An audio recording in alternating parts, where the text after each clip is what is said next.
Chris, speak on it. Now this message ain't for everybody, because there's too many people out there that, want to fake things and figure that the struggle ain't a part of life. But for those people who are broken or who have been broken, I know y'all will feel me on this. So many times we go through life and we don't realize or recognize what is happening within us. That point in your life where you've been hurt so bad by situations where it really feels like you have a cringing, like a tightening of your chest, like something's physically wrong with you from the emotional hurt that you have faced. And everybody don't know that hurt, but for those of you who do know that hurt, I'm with you, and I know where you've been and how you feeling in this season. It's sometimes where you may be sleeping and you be like, well, I'm getting 8 hours of sleep, but at the same time, I'm still exhausted. I'm waking up, I'm going to work. I feel still like something is off in me, or I'm trying to go to sleep.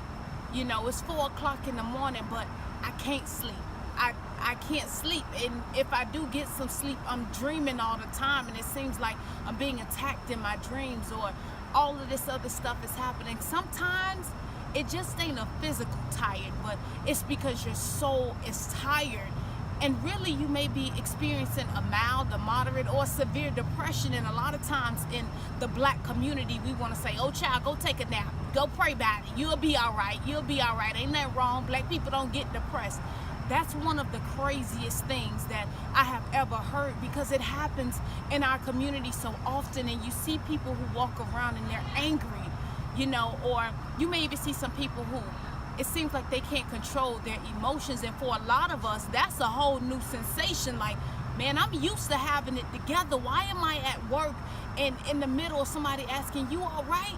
Your eyes just begin to fill with water, and it's like, I'm not all right, and I'm not even okay in this place where I'm emotionally a wreck. I'm going to my car just to be able to cry so that other people, won't see me in this predicament.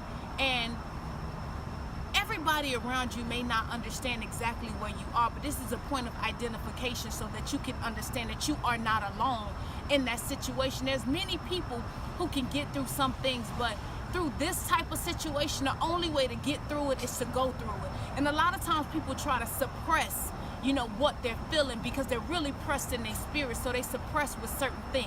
The doctor will prescribe you an antidepressant and you popping pills now, or you get that liquid courage, you trying to be out here drinking your sorrows away. But at the end of that, and when you come down off of your high, you still got the same issues and you still got the same things pressing you. And some people say, well, you know what, I'm gonna just occupy. They go and work 80 hours a week thinking that that's going to take away the pain, and that is not it. If you got an issue, again, ain't no way to get through it but to go through it. Some people may say, I'ma just sleep all day. I just need to get some more rest. And you begin sometimes to even isolate yourself from people, like, nah, I don't want nobody to see me in this state of being. And you get real comfortable in that depressed place, because moping in your own pity feels a lot better than having to get up some courage to do what it is that you know you should do. Sometimes people come around you and say, hey, come on, let's go out to dinner, let's go out to eat, let's go to the movies, or no, I'm just gonna stay here. Meanwhile, in the midnight hour, you keep praying for help. You praying for help, but everybody that comes around you, you're rejecting them because it's an uncomfortable place for you to be. Guess what?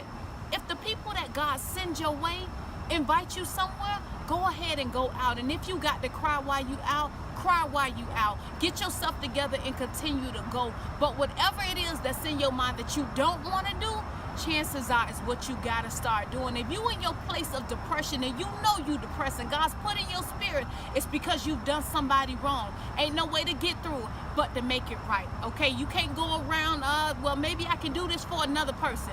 You try to right your wrongs with somebody else, that ain't gonna work. That's not going to work. You got to make it right with the people that you've done wrong. You hear what I'm saying? And so many times we get into this place like, okay, God, I'm here. Maybe this is where my life is supposed to be. Maybe I'm supposed to be without a man, or maybe for you dudes, I ain't supposed to have no good woman. I ain't good enough. That's how the enemy keep playing with you. And as you wallow in your pity, as you sit in your bed in the midnight hours and the enemy start to tell you that you're not worth it, you need to go ahead and blow your brains out. Ain't nobody going through this situation but you. You got yourself here, so take yourself out of this situation. Blow your brains out. Get rid of this. You don't strangle yourself, because nobody cares anyway. Don't allow the enemy to talk to you like that, because the enemy been riding a lot of you guys out there, and I know that place. You're not alone. So this is confirmation for you that when you are going through, it's okay. Embrace that moment. Don't reject that moment. Sometimes God will send your own brother for some of you dudes to give you a hug. It ain't gay. For some of you sisters out there, another sister come along and help you out. That ain't nothing wrong with that. Embrace that moment. If you got to cry, do it. If you got to laugh to keep from crying, do it. Whatever it is that you need to do to get through your situation, but don't take your life, because this life is not your own, and you have such a big purpose. And anytime that you feeling like you going through, you feeling like you broken to an extent that you don't know how to pick up the pieces, that's the exact time that God can be made strong and powerful in your life. So instead of turning to these things, turn to Him and watch that turn around. I love you much. Mwah.